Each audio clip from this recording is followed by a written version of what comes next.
Bonjour à toutes et tous, bienvenue pour ce nouveau tutoriel. Si vous aimez bien ce que je fais, vous n'hésitez pas à vous abonner à ma chaîne YouTube surtout pour que ça puisse m'encourager à continuer tout simplement.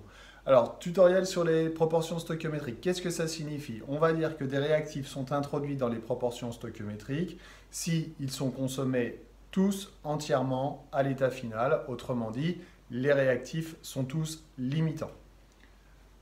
Deux petits exemples pour expliquer. J'ai fait apparaître les nombres stoichiométriques même quand ils étaient égaux à 1 pour bien expliciter, pour que mes explications soient bien claires. Ici, dioxygène et dihydrogène, je décide de prendre 2 mols de chaque dans l'état initial. 2 mols de chaque dans l'état initial. Vu que les nombres stoichiométriques sont égaux, ils sont égaux à 1. À chaque fois qu'on va consommer 1 à gauche, on va consommer 2 à droite. Si je représente ce nombre de mols, cette quantité de matière par des petites figures, là, des ronds et des triangles. À chaque fois que je consomme 1 à gauche, je consomme 1 à droite. Si je consomme 2 à gauche, je consomme 2 à droite.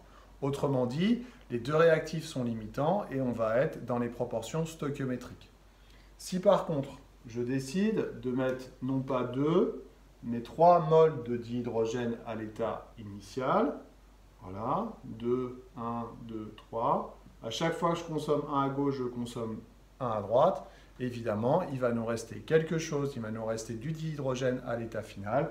Donc, les réactifs ne sont pas introduits dans les proportions stoichiométriques.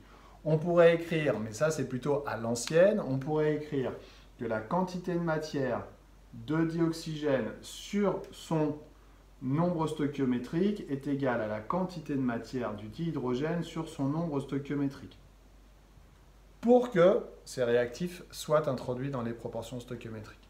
Deuxième exemple ici. 1 propane, 5 dioxygène. Ça, ce sont les proportions, la façon dont c'est consommé, 1 pour 5. Et j'ai décidé de mettre 2 mols de propane pour 10 mols de dioxygène. Alors, est-ce qu'ils sont introduits dans les proportions stoichiométriques? Pareil, j'ai représenté, j'ai modélisé la quantité de matière par des petites formes géométriques.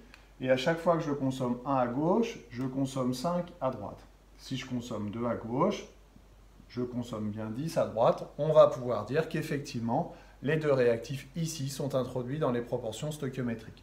Si j'avais mis non pas 10, mais 11, il resterait un carré à l'état final. Et à ce moment-là, les réactifs ne sont pas introduits dans les proportions stoichiométriques.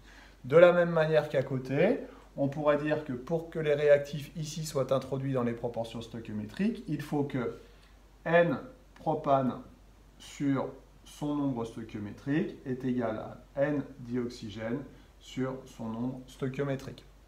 D'une manière générale, on va pouvoir dire que la quantité de matière du réactif A sur son nombre stoichiométrique est égale à la quantité de matière du réactif B sur son nombre stoichiométrique.